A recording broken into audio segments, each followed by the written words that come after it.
Oh my goodness. Good morning. It's Tuesday, October 7th, 2025. I did get that right?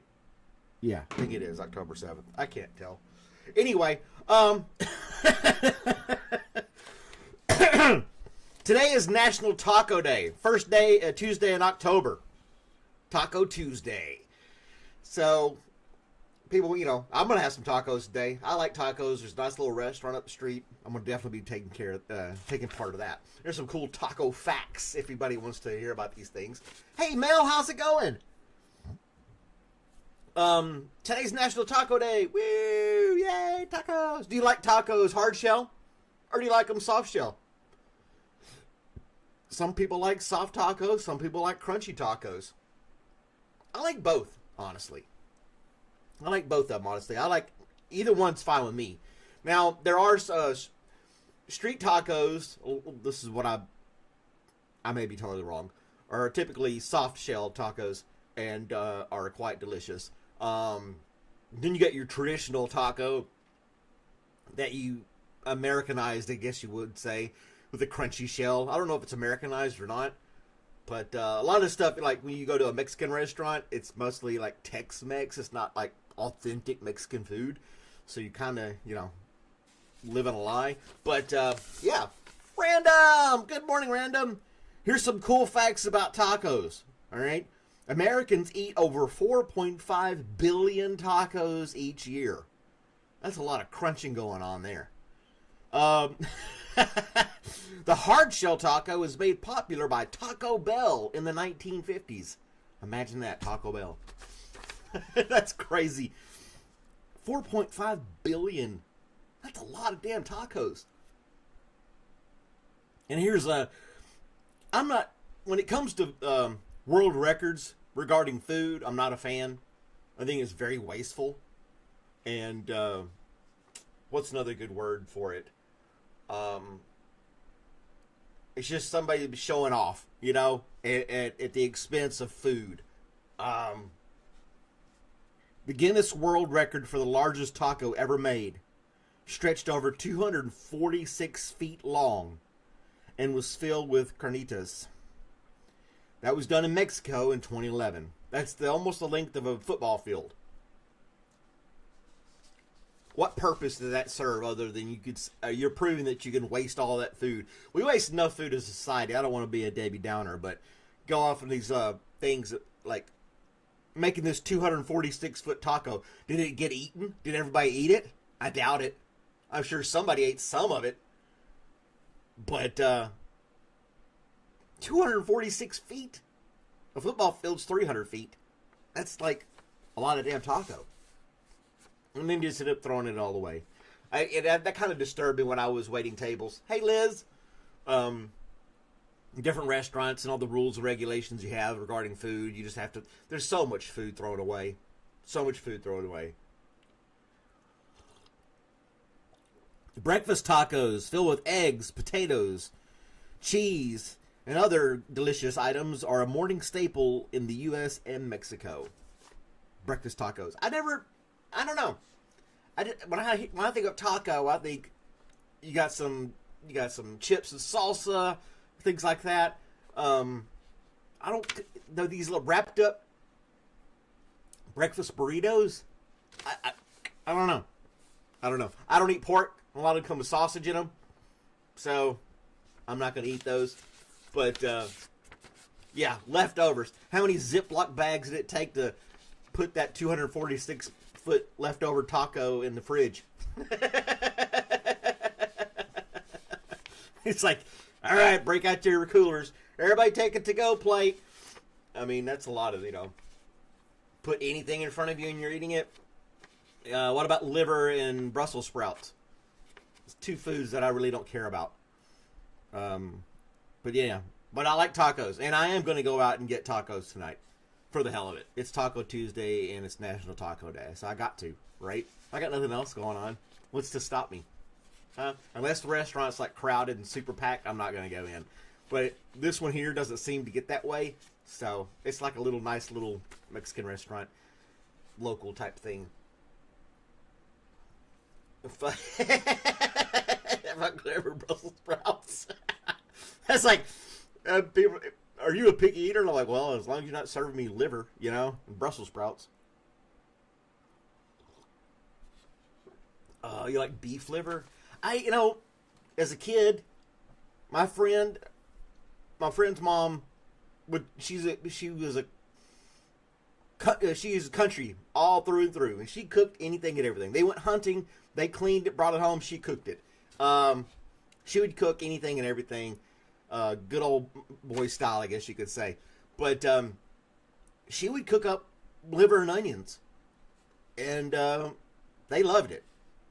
I was over there all the time hanging out with my friend, and one day she started cooking that, and I was thinking to myself, what is that horrible smell? It just filled the house. It was just like she was frying up these livers, and it was just, to me, it just smelled horrid. And I was like, what is that? And they're like, oh, it's liver and onions. You should try it. And they're like, oh, yeah, liver and onions. And they're all getting excited as like a treat or a delicacy. And they gave me, I said, I don't know. And they gave me a little bit on a plate. And I tried it. I didn't spit it out. I wanted to. And I politely said, no, thank you, and left. I was a little kid. I was like, I gotta go. Bye. I was like, ah. It was disgusting. Oh, there's Patrick. Good morning, Patrick. Thank you for joining us this morning. But yeah, National Taco Day, and you can keep all the livers. Oh, we got another Malcolm. Hey, cool. Double Malcolm. You get a double Malcolm treatment today. Thanks for joining us, Malcolm Alvarado. Is it Alvarado? I think I said that right. Huh. Well, there we go. Cool. Two Malcolms are better than one. Heck yeah. And then NFL man. I said NILF. NFL man says I as well. Hey, this day in history, 1916, Georgia Tech shuts out Cumberland 222-0 in the most lopsided college football game in history. And there's Miss Gojo says hi too. Hey everybody. Could you imagine playing that game though? College football game back in 1916, granted. But still, it wasn't televised, thank goodness. I think I read into it, like at halftime they were like at 126-0. And Cumberland, the losing team, their coach is like, we got this. We can go back in there. There's nothing stopping us. We just got to dig our heels in and show them who's boss. And they went out there and continued to lose until they got to 222-0. That is insane. Today, that coach would be fired on the spot. But I don't know about his career or what happened after that. But yeah, Cumberland was a football team out of Tennessee, Georgia Tech out of Georgia, and they proceeded to stomp them all over the field. It was like they're probably playing nobody. Are those CDs in the background? No. Those are coffee mugs. But anyway, Nucci's here. Hey, Nucci. How you been? I know you haven't been here in a while. Thank you so much. Yeah, Dr. Utish almost got me there. But anyway, yeah, 222-0. I don't know if I could ever show my face in public again after that. I mean, now every time you score, the other team gets the ball. They lost the ball that fast every time. To score 222. That's like 30 touchdowns. That's over 30 touchdowns. That's insane. It's like, touchdown. And after a while, the announcer's like, touchdown again. Yep, I think score is 183? All right. Oh, look. Guess what? Another touchdown. Be so bored by it. Like, oh gosh. I doubt it was on radio or anything like that either in 1916. Not on radio, not on TV. But still recorded all the same. All right. And another good story from the Good News Networks. Bats are recovering in a big way after decimation by a white nose syndrome. numbers are growing for the third year. I did not read more into that really, but the little bats are growing back. They have some white nose syndrome. I didn't even look that up. What's the white nose syndrome? I got it right here. I can pull it up for you guys. Give me just a second. You guys can look on the screen with me. And there we go. Hit that button. Hit this button. And there they are. White nose. I don't know what that is.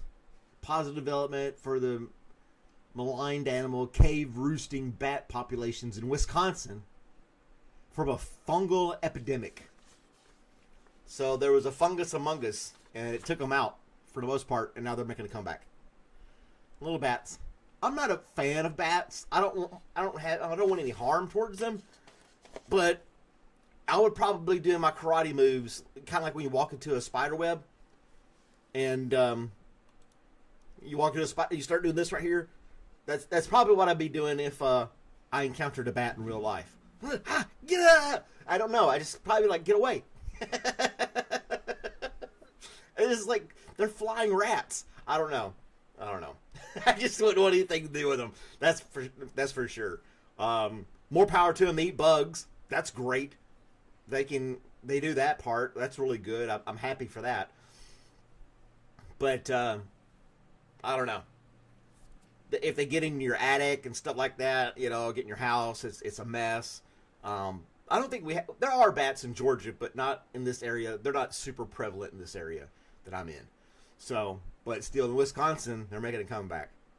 I do remember as a small child, we took a road trip and in the Carlsbad Caves in Texas as a tourist thing, and I have some fainting memories of that.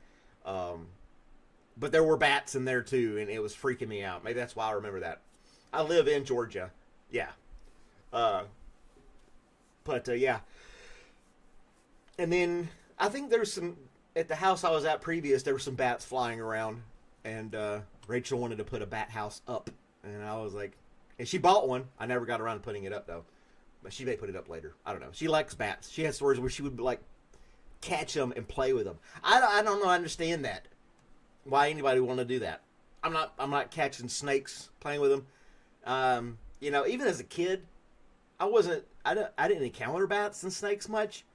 Mostly like frogs and lizards as a little kid in Tennessee, and I would catch those. I wasn't afraid of those, but yeah, I'm up here in the Athens, Georgia area. But what else was I going to say? Oh yeah, but the critters and stuff, I never was one to like chase after these things. So I was like, no, they're not bothering me. I'm not going to bother them. More power to you, little critter. Have a great day. It's like, I don't know what else. People have these stories where they've rescued these little animals and stuff, and I've never done it. I've never been in a situation where I found a stranded animal and I had to nurse it back to life or something like that. My dog Robert would probably kill it if it landed in the backyard at this point, so there would be no saving it then. But what are you going to do? Oh, there's Baby Blue joining us as well. You're in the Athens, Georgia area as well?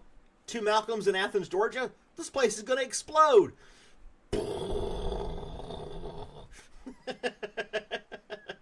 It can't be. Well, join our Discord, Malcolm. And you can stay in touch with us. The people who get on this channel, we have a Discord. You can join for free. Please be civil. That's all we ask.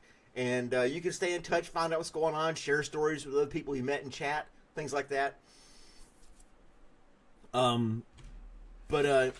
Yeah, that's my 15 minutes of fame, guys. Thank you all for joining me this morning. I'm on every morning, Monday through Friday, 7 a.m. Eastern Standard Time. We do a little bit of this every day. We say hi to people in the chat. And I wish everyone a great day today. Compliment a stranger. You might make somebody smile. Like and subscribe if you can, please. And I look forward to seeing you next time. Have a great day, guys. Bye.